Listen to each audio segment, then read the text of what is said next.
শীত মানে গ্রামে বিরাট ইসলামী জালসার একটা বিশাল আয়োজন। আর এই বিশাল আয়োজন কিন্তু সম্পূর্ণই আমার ননদের বাসায় অনুষ্ঠিত হয়েছে এবারে প্রায় 8 বছর পরে। আর আমরা সেই আয়োজনে উপস্থিত থেকে কতটা এনজয় করেছি, কি কি করেছি সম্পূর্ণ তুলে ধরবো আজকের এই ভিডিওতে। আসসালামু আলাইকুম, ওয়েলকাম জানাচ্ছি আমার পেজের নতুন একটি ভিডিও দেখার জন্য। ভিডিওটি যদি ফেসবুক পেজ থেকে দেখে থাকেন অবশ্যই একটি ফলো করে দিবেন, আর ভিডিওটি যদি ইউটিউব চ্যানেল থেকে দেখে থাকেন অবশ্যই চ্যানেলটি সাবস্ক্রাইব করে নিতে মিস করবেন না। আজকে আমি এমন একটি বিষয় আপনাদের মাঝে তুলে ধরবো, যারা শহরে থাকেন তারা কিন্তু এই বিষয়গুলো জানেন না বা কখনো দেখেনি নিজের চোখে, কিন্তু আমি পুরো ভিডিওটি কিন্তু ক্যাপচার করেছি শুধুমাত্র আপনাদেরকে দেখানোর জন্য। আমি নিজেও প্রায় 12 থেকে 13 বছর পর কিন্তু এই অনুষ্ঠানে অংশগ্রহণ করতে পেরেছি, কারণ আমার বিয়ের কিন্তু 6 বছর হতে চলেছে। এর মধ্যে বিরাট ইসলামী জালসা হয়েছে, কিন্তু এত নিখুঁতভাবে কিন্তু সেটা আমি নিজেও দেখতে পাইনি, কারণ প্রতিবারই কিন্তু আমার ননদের বাসায় আয়োজন করা হয় না, কিন্তু এবার করা হয়েছে। মাদ্রাসাতে বিরাট ইসলামী জালসা অনুষ্ঠিত হচ্ছে, সেটা কিন্তু আমার পারিবারিকভাবে আমার ননদেরই, তার কারণে সমস্ত আয়োজন কিন্তু তাদের বাসায় হয়েছে। তো এইখানে হচ্ছে মাদ্রাসা প্রাঙ্গণ। মাদ্রাসা প্রাঙ্গণে দেখতে পাচ্ছেন যে যেখানে হুজুররা বসবে আর কি, সমস্ত কিছু আয়োজন। এখানে কিন্তু মহিলারা বসবে, মহিলাদের জন্য কিন্তু পর্দার আড়ালে আর কি ব্যবস্থা করা হয়েছে। এখানে কিন্তু কোনো ছেলে প্রবেশ করতে পারবে না, এখানে কিন্তু রাতের বেলা মহিলারা এসে ওয়াজ শুনতে পারবে আর কি। আর ছেলেদের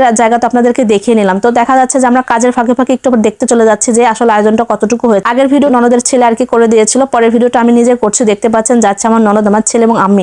আমার মেয়ে কিন্তু এই মুহূর্তে ঘুমাচ্ছিল, যার কারণে কিন্তু মেয়েকে নিয়ে যাওয়া হয় না। চলে আসার পর তো অনেক বেশি অবাক হয়ে গিয়েছে, মানে এত এত দোকানপাট এসেছে, দূর থেকে কিন্তু বোঝা যাবে না। একটু পরে কিন্তু আপনাদেরকে ডিটেলসে দেখাবো যে এত সুন্দর। আসলে আমরা শহরে যতই কেনাকাটা করি না কেন, এই যে টং দোকানগুলো দেখতে পাচ্ছেন, এখান থেকে কেনার কিন্তু একটা মজা আছে।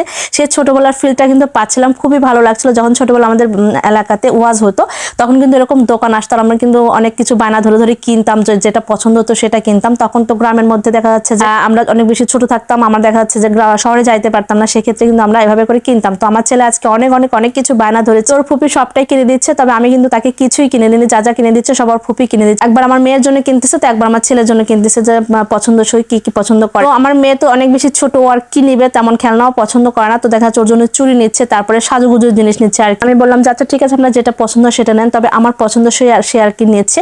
তো এইসব দোকান থেকে কিন্তু আমরা যখন ছোট ছিলাম তখন কিন্তু সেম এইসব দোকান থেকে আমরা কিনতাম। তখন আমরা শহর চিনতামও না, জানতাম না বা যেতামও না।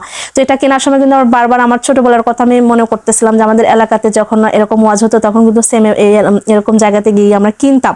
তো আজকে অনেক বেশি ভালো লাগছিল। আর শ্বশুরবাড়ি এলাকাতে প্রথমবার কিন্তু এরকম একটা অনুষ্ঠানে আমি অংশগ্রহণ করতে পেরেছি, আমার কাছে খুবই ভালো লাগছিল। তবে হ্যাঁ, আমরা যখন এসেছি এখানে কিন্তু তখন অনেক মহিলারা আসছিল কেনাকাটা করার জন্য, কারণ একটু পরে অনেক বেশি ভিড় হয়ে যাবে, অনেক বেশি ছেলে মানুষ এখানে চলে আসবে, তখন কিন্তু ইচ্ছা করলে আসতে পারবো না। বা রাতের বেলাতেও দেখা যাচ্ছে যে অনেক মানুষ আসবে, তখন কিন্তু আসতে পারবো না। আমার ছেলে যা কিনেছে দেখতে পাচ্ছেন, এটা নিয়ে অনেক বেশি হ্যাপি। ছোটরা কত অল্পতে খুশি, তাই না? অল্প কিছু দিলে কিন্তু তারা অনেক বেশি হ্যাপি হয়, তাতে কত বেশি খুশি হয়। তো ছোটদের খুশিতে কিন্তু বাবা মার অনেক বেশি ভালো লাগে। তো এখানে এসে আমার ছেলে বরাবরই কিন্তু গাড়ির জন্য অনেক বেশি বায়না করে, মানে যা যা থাকে সবকিছু বায়না করে। তো এখানে এসে আমার ছেলে বলতেছিল যে আঙ্কেল 10 টাকার গাড়ি দাও প্লিজ। তো 10 টাকার তো গাড়ি হয় না, যাই হোক ও মজা করতেছিল, আমরাও মজা করতেছিলাম। তো এখান থেকে আমরা এখন বের হয়ে যাব। আর সমস্ত আয়োজন যে আমার ননদের বাসায় করা হচ্ছে সেটা আপনাদেরকে একটু পরে দেখাবো।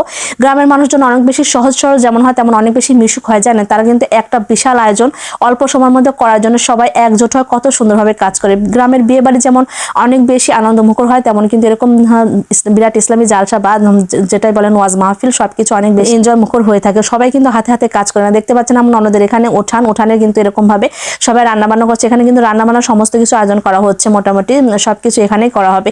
তো আমি বাসার ভিতরে অলরেডি চলে আসছি, চলে আসার পর আমার ছেলে একটু বায়না আর কি মেটাচ্ছিলাম। তো এখানে দেখেন সবকিছু রেডি করা হয়েছে, কাঁচামরিচ থেকে শুরু করে সবকিছু কত সুন্দর, সবাই হাতে হাতে কাজ করে। একদম কিন্তু দুপুরের পর থেকে কাজ শুরু করে দিয়েছে, কারণ হচ্ছে রাতের বেলা রান্না কমপ্লিট করতে হবে। 12টার মধ্যে কিন্তু রান্না কমপ্লিট হওয়ার পরে মানুষদের খেতে দিতে হবে, মানে যারা ওয়াজ শুনতে আসবে আর কি, তাদেরকে একটা পলিথিনে করে ছোট একটা টোপলার মতো করে দিতে হবে। তারা ওয়াজ শুনে চলে যাওয়ার সময় সেই টোপলাটা হাতে দিতে হবে। এখানে মাংস দিয়ে কিন্তু সবকিছু রান্না করা হচ্ছে। আমার মেয়ের জন্য যে চুড়িটা কিনেছিলাম, আমার মেয়ে কিন্তু অলরেডি ঘুমাচ্ছিল, ঘুম থেকে উঠে ওর মুড খুবই খারাপ, তো আমি তারপরে চুড়ি পরিয়ে দিয়েছি।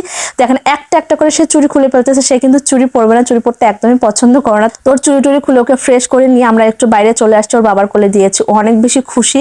আর এরকম খোলামেলা জায়গা পেলে আমার মেয়ে বরাবর অনেক বেশি খুশি। আর আমার হাজবেন্ড এত বেশি খুশি আর হাসতেছিল কোনো একটা ঘটনার জন্য, আমরা অনেক গল্প করতেছিলাম, হাসাহাসি করতেছিলাম। তো দেখতে পাচ্ছেন আমাকে গল্প শোনাচ্ছিল প্লাস হাসতেছিল। তো এটা আমি ক্যাপচার করেছি, আমি জানি না ও কিছু মনে করেছে কিনা। তো আমার কাছে ভীষণ ভালো লাগতেছিল, আমার মেয়ে এত বেশি খুশি। আমার ছেলেও পাশে খেলাধুলা করতেছিল। তো যখন আমি দোকানে গিয়েছিলাম তখন কিন্তু আচার দেখেছিলাম, আমার হাজবেন্ডকে বলেছিলাম আচার খাবো। তো কয়েক রকমের আচার নিয়ে আসছে, তার মধ্যে বড়ই নিয়ে আসছে। তো বড়টা ভেবেছিলাম টক হবে, আমার টকটা খুব বেশি পছন্দ, কিন্তু টক না হওয়ার কারণে একদমই ভালো লাগে না। মাখানো যে চানাচুরগুলো পাওয়া যায় সেটা কিন্তু আমার অনেক বেশি পছন্দ বরাবরই, তো সেটা আমি খাচ্ছিলাম আমার হাজবেন্ডের সাথে করে আর কি। তো রাতের বেলা দেখতে পাচ্ছেন আমি শুট নিয়েছি একটু, সবাই কিন্তু রান্না বান্না করছে, মানুষজন বেশি ছিল, কথাবার্তা বেশি ছিল। আর এখানে থালা বাসন দেখতে পাচ্ছি, যেসব ওয়াজ মাহফিলে যেসব হুজুররা আসবে আর কি, কি মাওলানারা আসবে তারা কিন্তু সবাই আমার ননদের বাসায় খাবে, তো তার জন্য কিন্তু প্লেট, ওয়ান টাইম প্লেট বলেন বা যে গ্লাসগুলো বলেন সেগুলো কিন্তু আনা হয়েছিল। দেখতে পাচ্ছেন মাংস রান্না করা কিন্তু শেষ, এখানে কিন্তু গরুর মাংস ছিল, তো 5 থেকে 6টা ডেক্সি দিয়ে রান্না করা হবে, সেই জন্য যাই হোক এখানে তুলে রাখছিল। আর এক রাতে একটু শুট নেওয়া হয়েছে, আমার ননদের ছেলে আর কি শুট নিয়ে চলে আসছে, সেখানে তো আর আমি যেতে পারবো না। তো দেখেন এই যে হুজুরা হচ্ছে মাওলানারা আর কি ওয়াজ করতে, এখানে কিন্তু বসে বসে সবাই খুব সুন্দরভাবে ওয়াজ শুনতেছিল। তখন রাত কিন্তু 11টা থেকে 11:30 বাজে মেবি, তো খুব সুন্দরভাবে সবাই শুনতেছিল, যেহেতু অরিজিনাল সাউন্ডটা দিতে পারছে না, ভায়োলেশন আসতে পারে, তার কারণে কিন্তু এভাবে আপনাদেরকে দেখাচ্ছি। দেখেন অনেক মানুষজন ছিল, কিন্তু আরো মানুষজন ছিল, কিন্তু সেই সময় ও ছিল না আর কি। পরবর্তীতে আরো মানুষ যখন আর কি ওয়াজ শেষের দিকে কিন্তু বেশি মানুষজন আসে, কারণ ওই যে তাবরকের একটা ব্যবস্থা আছে, তো তাবরক খাওয়ার জন্য কিন্তু এমনিতে অনেক বেশি মজা হয়, সবাই কিন্তু অনেক বেশি মানুষজন আর কি চলে আসে, যারা ঘুমায় দেখা যাচ্ছে তাবরকের আগে আগে কিন্তু চলে আসে। এই বিষয়টা অনেক বেশি মজা লাগে যে সারাটা ওয়াজ না শুনলেও তাবরক নেওয়ার জন্য কিন্তু মানুষজন চলে আসে। এই যে তাবরক রেডি দেখতে পাচ্ছেন, এটা হচ্ছে তাবরক, একটা করে টোপলা কিন্তু সবাইকে হাতে দেওয়া হয়েছিল মানে ওয়াজ শেষে আর কি। তো আজকের ভিডিওটি সবার কাছে কেমন লেগেছে, যদি ভালো লেগে থাকে অবশ্যই লাইক কমেন্ট শেয়ার করতে কিন্তু মিস করবেন না। আল্লাহ হাফেজ, আসসালামু আলাইকুম।